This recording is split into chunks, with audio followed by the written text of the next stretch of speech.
नमस्कार student, welcome back in another brain storming lecture. तो जैसा कि मैंने लास्ट लेक्चर में प्रॉमिस किया था कि हम लोग problem based on Ampere's law को एक अलग लेक्चर में अध्ययन करेंगे।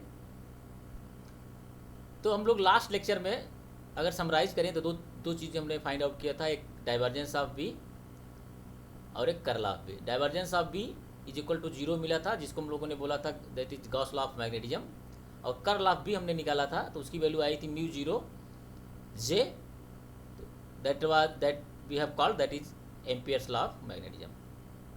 अब अगर जो del cross B is equal to mu 0 J था वो differential form of ampere law था, तो हमने क्या किया था उसको हमने इंटीग्रल फॉर्म में चेंज किया। तो हमने देखा था कि line integral of a close path, close means line integral of close path for magnetic field B, so line integral B dot D L is equal to mu 0 I enclose, ये मिला था। इसको हमने बोला था that is Ampere's law of magnetism in integral form. तो Ampere's law क्या है? That is the line integral of a magnetic field B of a closed path that is always equal to the mu 0 times total current enclosed in a closed loop। तो जो close loop होगा उसको हम लोग बोले थे, ये close loop को बोलेंगे एम्पीरियन लूप, ठीक है, ये हम लोगों ने उसको बोला था। तो आज के इस लेक्चर में हम लोग मैग्नेटिक फील्ड कैलकुलेट करेंगे एम्पियर्स लॉ यूज करते हुए। जैसा कि हम लोगों ने अभी तक बायो सेवर्थ लॉ यूज करके मैग्नेटिक फील्ड कैलकुलेट किया था, तो हमने देखा था थोड़ा सा कॉम्प्लिकेसी ज़्यादा होती है। अब अगर हम लोग इसमें देखेंगे कि अगर एम्पियर्स लॉ अप्लाई करके मैग्नेटिक फील्ड कैलकुलेट करते हैं तो हमें देखो बहुत सारी इजी चीज़ें मिल जाती हैं, बहुत आसानी से मैग्नेटिक फील्ड फाइंड आउट कर सकते हैं। So that is advantage of Ampere's law. Again ये जो है पैरेलल चल रहा है इलेक्ट्रोस्टैटिक के, तो वहाँ पे हम लोगों ने गॉस लॉ अप्लाई करके इलेक्ट्रिक फील्ड फाइंड आउट करते थे बड़ी आसानी से। यहाँ पे एम्पियर्स लॉ अप्लाई करके मैग्नेटिक फील्ड फाइंड आउट कर सकते हैं बड़ी आसानी से, ठीक है। तो आज के लेक्चर में हम लोग यही डील करेंगे। तो शुरुआत करते हैं तो एम्पियर्स लॉ से। सो हम लोगों ने तो लास्ट क्लास में हम लोगों ने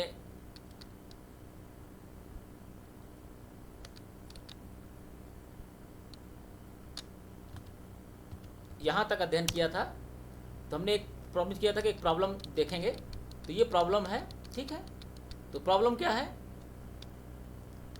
हमने प्रॉमिस किया था कि find the magnetic field at A distance S from A long straight wire carrying current I, ठीक है। तो ये हम लोगों ने बायो सेवर्थ लॉ यूज करके भी मैग्नेटिक फील्ड फाइंड आउट कर चुके हैं।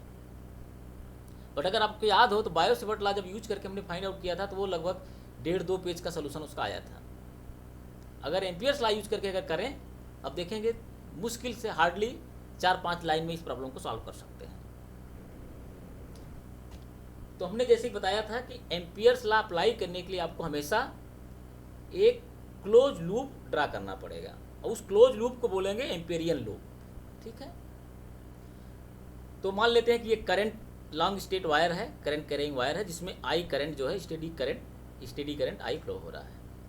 अब किसी पी पॉइंट पे आपको मैग्नेटिक फील्ड फाइंड आउट करना है। यहाँ पी पॉइंट ये दिया हुआ है, ठीक है। पी पॉइंट पे मैग्नेटिक फील्ड आपको फाइंड आउट करना है, यहाँ पी पॉइंट ये है, और इसकी डिस्टेंस जो है वायर से एस डिस्टेंस पे है। तो अब हमें अगर एम्पियर्स लॉ अप्लाई करना है तो क्या करना होगा? हमने बताया कि हमें एक एम्पियर्स लॉ तभी अप्लाई कर सकते हैं जब एक क्लोज लूप होगा, ठीक है। तो क्या करेंगे कि इस एस रेडियस का जितना डिस्टेंस एस रेडियस का वायर के चारों तरफ एक क्लोज लूप ड्रा कर देंगे। सो दिस क्लोज लूप जो हमने ड्रा किया, दिस इज इमेजिनरी लूप, ये एक आभासी लूप है, इमेजिनरी लूप है, ठीक है, nothing to do with the things other. जैसा कि हमने गॉस लॉ अप्लाई करते थे, गॉसियन सरफेस बनाते थे इमेजिनरी सरफेस, वैसे यहाँ पे एम्पिरियन लूप बना रहे हैं, तो हमने इसको बोला एम्पिरियन लूप। अब हम लोग जब एम्पिरियन लूप बना दिए तो क्लोज लूप बन गया। अब हम लोग एम्पियर्स लॉ अप्लाई कर सकते हैं। अब अगर देखें तो करंट की डायरेक्शन इधर है, ठीक है, और हम लोगों को जो एक्सपेरिमेंट के द्वारा हमें पता है कि अगर करंट आई इस डायरेक्शन में फ्लो होता है, तो हमने एक आपको आइडिया दिया था कि अगर वायर को अगर आप पकड़िए अपने हाथ में, ठीक है, तो अपने चारों उंगलियों को वायर से पकड़िए और अंगूठे को वायर की डायरेक्शन में रखिए, तो जो अंगुलियाँ होंगी आपकी चारों, वो मैग्नेटिक फील्ड को पॉइंट करती हैं, और थंब जो है आपका अंगूठा वो करंट को या वायर की डायरेक्शन को, थंब जो है करंट की डायरेक्शन या वायर की डायरेक्शन को पॉइंट करता है। इसका मतलब क्या हुआ कि मैग्नेटिक फील्ड जो है हमेशा एक circumferential circling around the wire, मतलब ये हमेशा वायर के चारों तरफ सर्कुलेट कर रही है ना, as indicate one can indicate by right hand rule, हमने जैसे कभी आपको बताया। तो अगर एम्पियर लॉ हमें अप्लाई करना होगा तो हम लोग अप्लाई कर सकते हैं, हमें पता है एम्पियर लॉ क्या होता है, that is line integral of close path B dot D L is equal to mu zero I enclose, ये हमें पता है, ठीक है। अब अगर यहाँ पे देखें D L that is displacement vector, ठीक है, और बी मैग्नेटिक फील्ड वेक्टर है। मैग्नेटिक फील्ड वेक्टर भी जो है वो हमेशा जो है एजुमिथल है, एजुमिथल मतलब सर्कमफ्रेंशियल है ना, एजुमिथल है। और डीएल अगर डिस्प्लेसमेंट वेक्टर ले इस वायर पे सर्कुलर रूप पे, तो किधर होगा, वो भी उसी डायरेक्शन में होगा ना। अगर डीएल डिस्प्लेसमेंट वेक्टर लें सर्कुलर लूप पे, तो हमेशा मैग्नेटिक फील्ड की डायरेक्शन में ही पॉइंट करेगा, जिधर जिधर मैग्नेटिक फील्ड जाएगा उधर डिस्प्लेसमेंट वेक्टर भी जाएगा सर्कुलर लूप पे।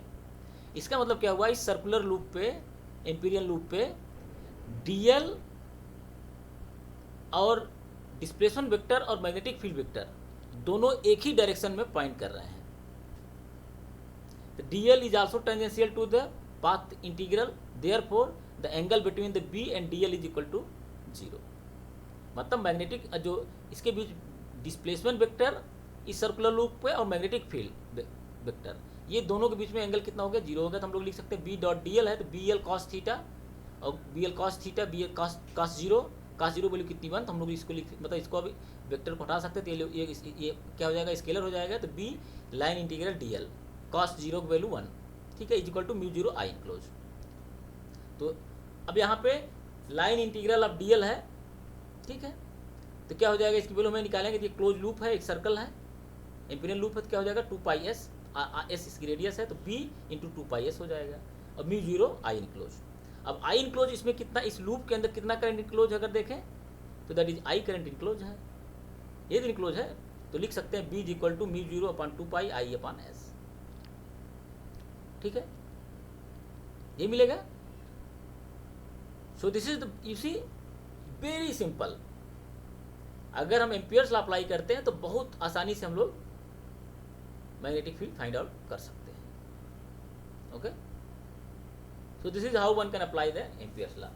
Let us see another problem by using the Ampere's law. A steady current I flows down a long cylindrical wire of radius A. Find the magnetic field both inside and outside of the wire. If the current is uniformly distributed over the surface of the wire and the current is distributed in such a way that J is proportional to S, the distance from the axis. ऐसा हमने कुछ problem solve किया था, but that was not for the case of magnetic field. We have find out the current density or something like that, हमने find out किया था, total current find out किया था ऐसा कुछ। तो यहाँ प्रॉब्लम क्या बोल रहा है, प्रॉब्लम बोल रहा है कि हमारे पास सिलेंड्रिकल वायर है जिसका रेडियस ए है, तो ये हमने एक सिलेंड्रिकल वायर ले लिया जिसका रेडियस ए है, ठीक है। अब इस वायर में दो प्रॉब्लम पूछ रहा है इसके लिए। एक प्रॉब्लम ये है कि अगर करंट जो है सिर्फ सरफेस पे फ्लो होता हो तब मैग्नेटिक फील्ड फाइंड आउट करिए कि इसके बाहर पी पॉइंट पे कितना होगा और अंदर कितना होगा जब करंट सरफेस पे हो, ठीक है। दूसरा प्रॉब्लम है बी, अगर करंट जो है यूनिफॉर्मली डिस्ट्रीब्यूटेड हो सिलेंडर में, सिलेंड्रिकल वायर में, इस तरीके से कि करंट डेंसिटी जो है हमेशा एस के प्रोपोर्शनल हो, डिस्टेंस के प्रोपोर्शनल हो, डिस्टेंस फ्रॉम द एक्सिस के प्रोपोर्शनल हो, तब फाइंड आउट करिए मैग्नेटिक फील्ड अंदर बाहर कितना होगा, ठीक है। तो इस तरह की प्रॉब्लम अब आप सोचिए कैसे का सॉल्व कर सकते हैं। तो हम लोग जो है एम्पियर्स लॉ अप्लाई कर सकते हैं। तो ए प्रॉब्लम तो बहुत ईजी है, first problem is very easy. ठीक है, तो let us try to solve a problem. First problem क्या है, जब करंट जो टोटल करंट आई है, ठीक है, वो सरफेस पे डिस्ट्रीब्यूटेड है। स्टेडी करंट आई जो है फ्लो हो रहा है, ये सरफेस पे पूरा डिस्ट्रीब्यूटेड है। तब अगर हम एक इंपीरियल लूप बनाए, पॉइंट मान लेते हैं ये एक्सिस है वायर का, और यहाँ से एक आर डिस्टेंस लेते हैं, ठीक है, आर अगर डिस्टेंस लें तो पी पॉइंट है, और इस आर रेडियस का एक हम लोग, चूँकि ए सिलेंडर का रेडियस है, शायद प्रॉब्लम एस दिया, अच्छा एस दिया है, ठीक है, हम आर ले लिए, कोई दिक्कत नहीं है। तो आर रेडियस का एक हम एम्पिरियल लूप बना दें, हमने बना दिया, ठीक है। अब हम एम्पियर्स लॉ अप्लाई कर सकते हैं। एम्पियर्स लॉ अप्लाई करें तो देखें तो ये अब स्टेट, जैसा हमने पिछला प्रॉब्लम बताया था, स्टेट वायर अगर करंट आई फ्लो हो रहा है तो वही प्रॉब्लम हो गया। तो line integral of close loop that is B dot D L is equal to mu zero enclosed, ठीक है। तो हमेशा आप यहाँ पे भी देखें तो मैग्नेटिक फील्ड हमेशा हमने बताया कि वायर, अगर इस वायर को पकड़े, आपका जो अंगुलियाँ हैं चारों और अंगूठा अगर वायर करंट की डायरेक्शन में पॉइंट करें, मतलब वायर की डायरेक्शन में पॉइंट करें, तो चारों अंगुलियाँ जो मैग्नेटिक फील्ड को पॉइंट करेंगी।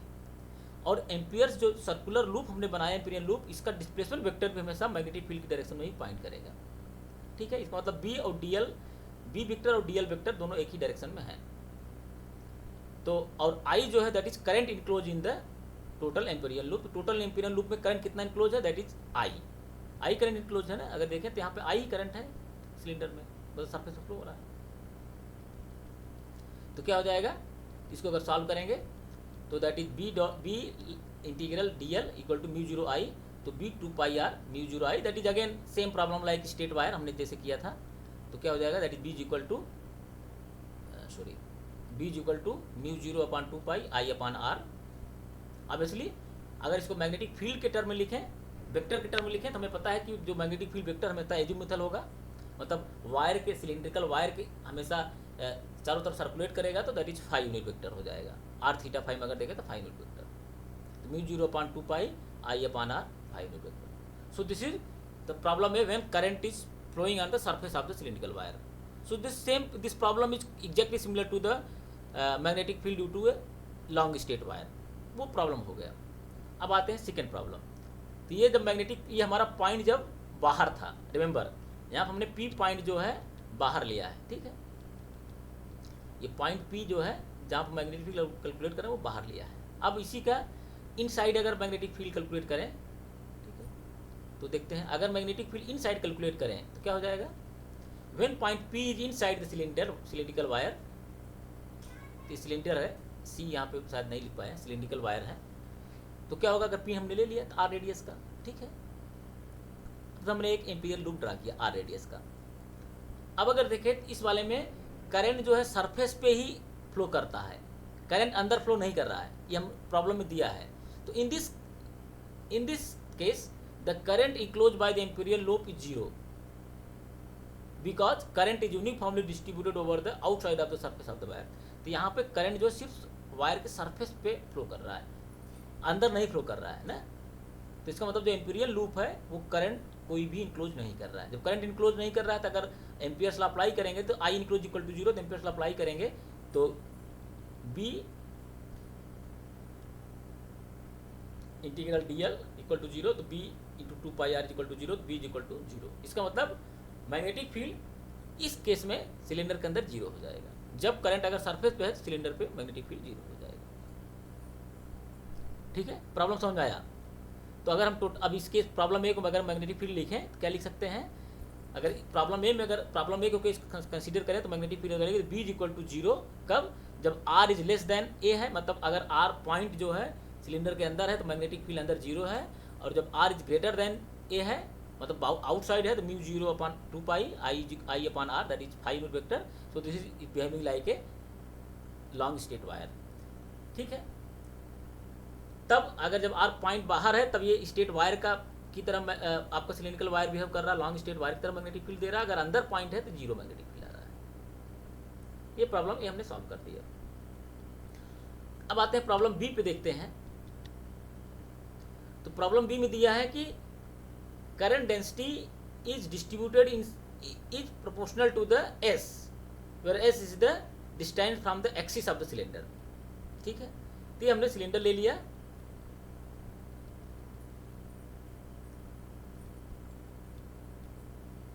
ये हमने सिलेंडर ले लिया, सिलेंड्रिकल वायर ले लिया।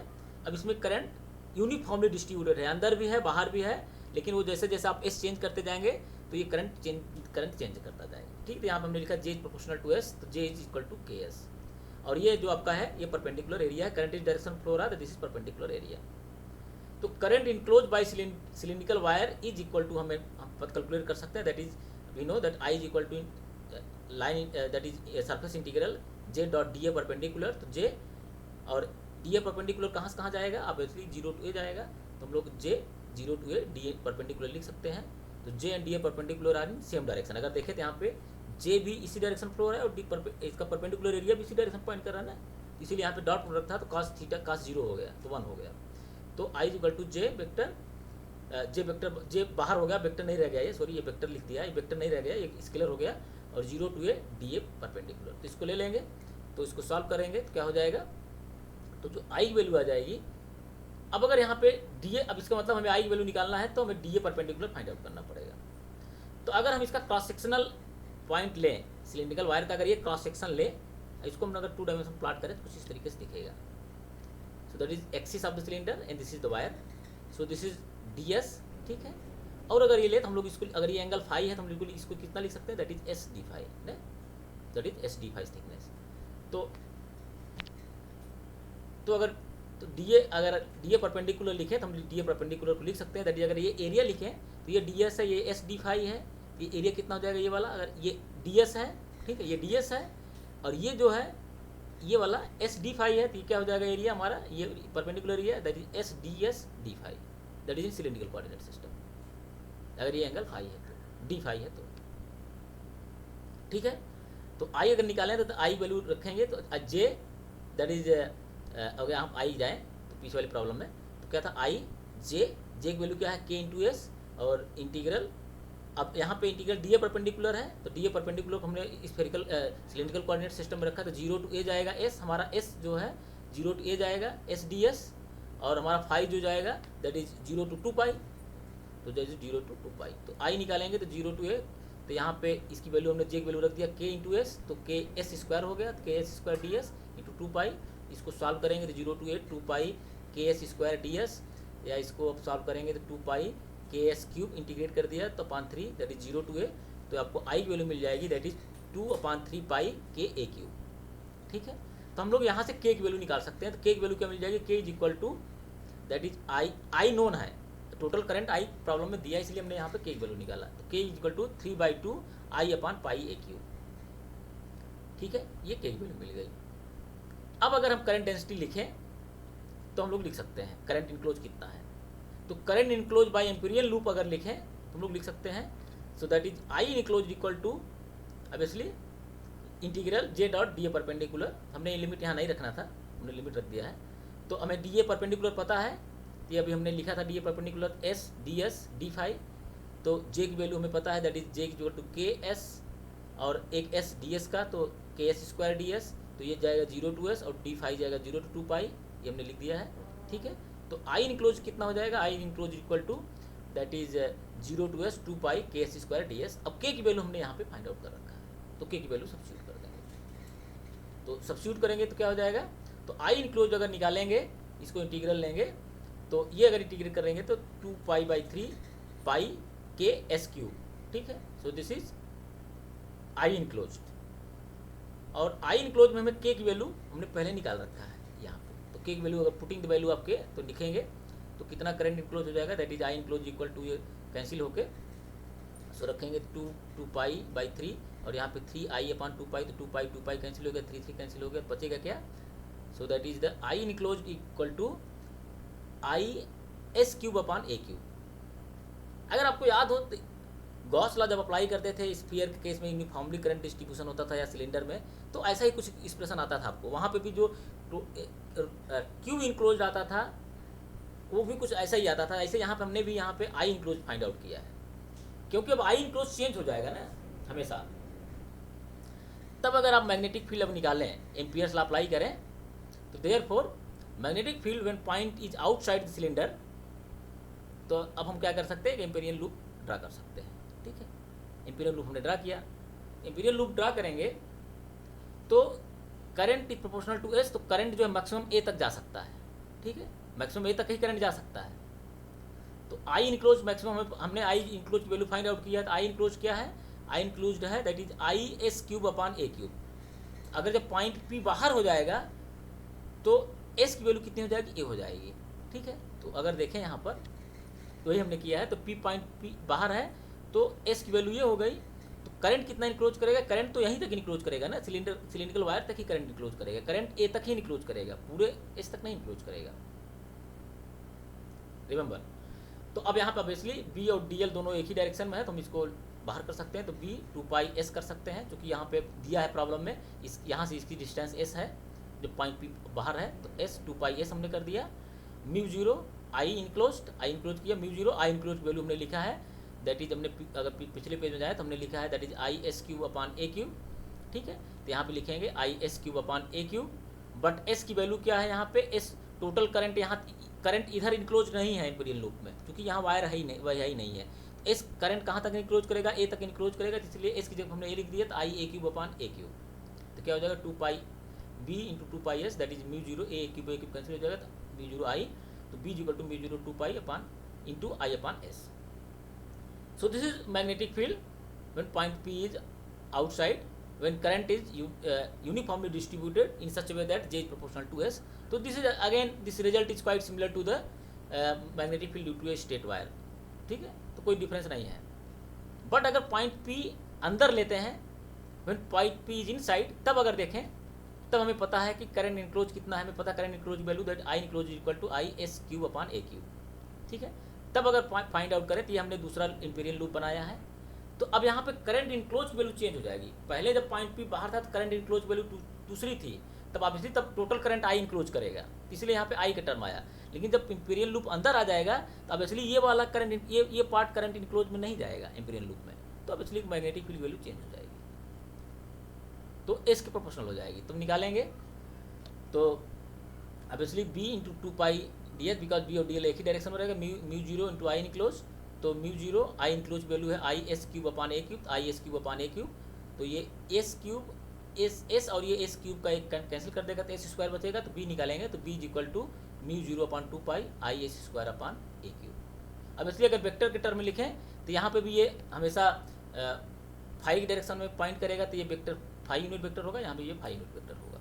ठीक है, तो अगर टोटल मैग्नेटिक फील्ड अब लिखें in the case of B, तो हमें क्या मिला answer result, magnetic field is equal to, जब पॉइंट एस बाहर है, जब पॉइंट आर बाहर है या एस बाहर है, ए के मतलब सिलेंडर बाहर है, तब mu zero upon 2π I upon S that is 5 unit vector, और जब पॉइंट अंदर है S is less than A, तब mu zero upon 2π I S square upon A cube 5 unit vector. तो ये मैग्नेटिक फील्ड आ गया।